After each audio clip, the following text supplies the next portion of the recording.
Assalamu alaikum wa rahmatullahi wa barakatuhu again. This is Sam. I just wanted to make the second video about being a British revert, somebody who has made the decision to embrace Islam, and thinking about getting married.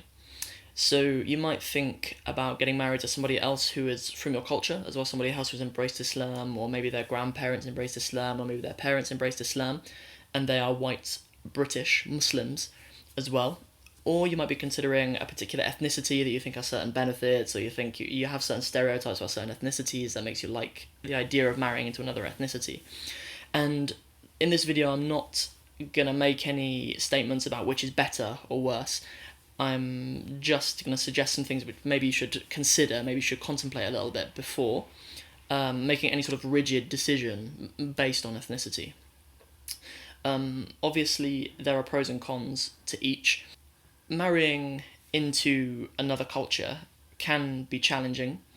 On one hand, you might consider marrying someone from your own culture as well, simply because of maybe language barrier as well. If you marry into someone who's from a Pakistani or a Bengali or a Somali background, they may have family who don't speak particularly good English, which would maybe be one of the pros of marrying someone from your own culture.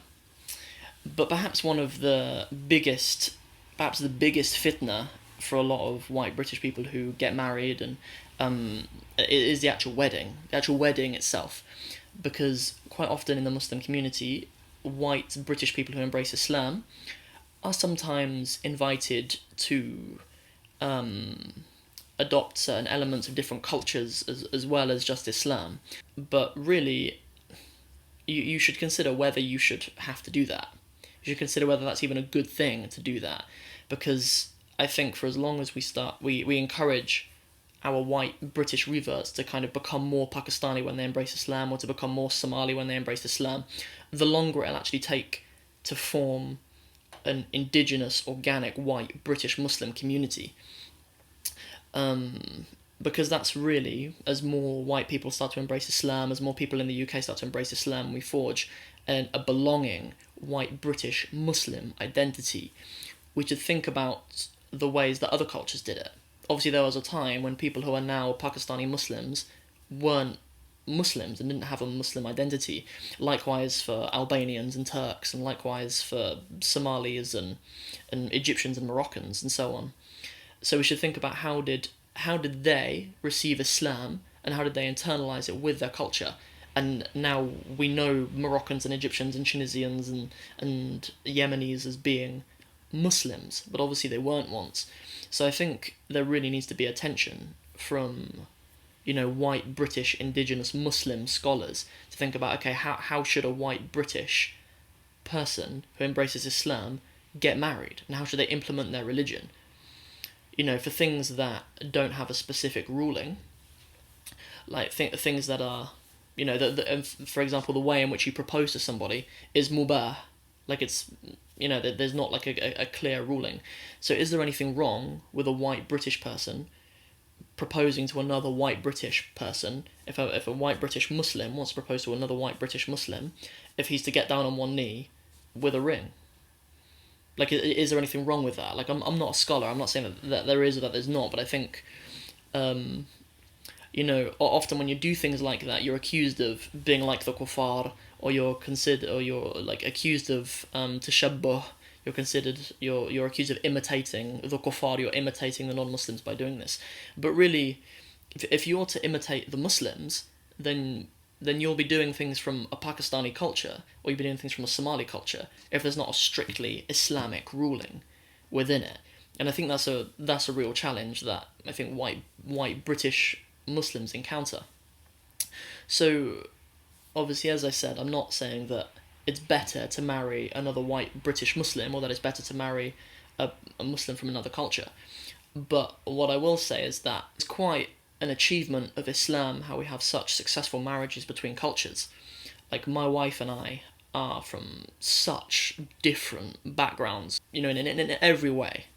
Like, in terms of our education, everything as well, completely different backgrounds.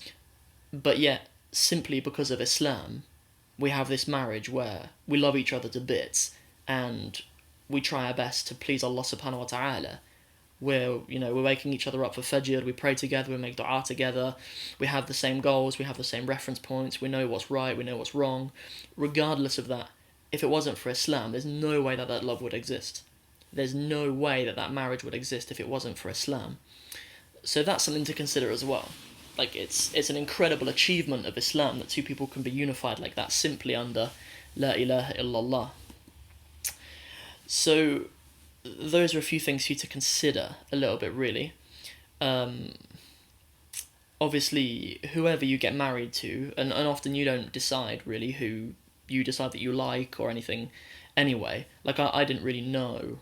When I embraced Islam, or when I sort of thought about getting married, I didn't think like, oh, I want to marry a Somali woman.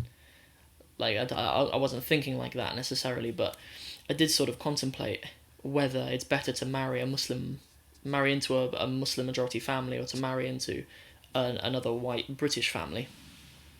Because on one hand, I think we should really value nurturing this indigenous white British Muslim identity as well, because I think really we delay it, and we bring more problems for ourselves in it when we're encouraging our white British Muslims to be more Somali or to be Pakistani, as I said before.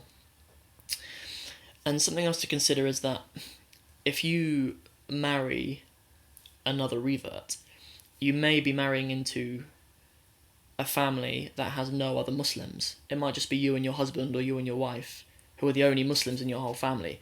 So when you have children, inshallah, your children's grandparents will be non-Muslims. They'll have non-Muslim influences. So that's something to consider too. It's something that I really love about my wife's family, is that, my children are going to have 12 aunties and uncles who are all Muslims and all religious and all practicing. So you should really think about that too. You should think about your children, what sort of environment in terms of family you bring your children into as well. But obviously that's up to you. Like, when you consider these different things for yourself, you'll consider whether you can supplement not having Muslim family for having a lot of Muslim friends who your children have contact with, or maybe you're making hijrah to a Muslim majority country or something as well.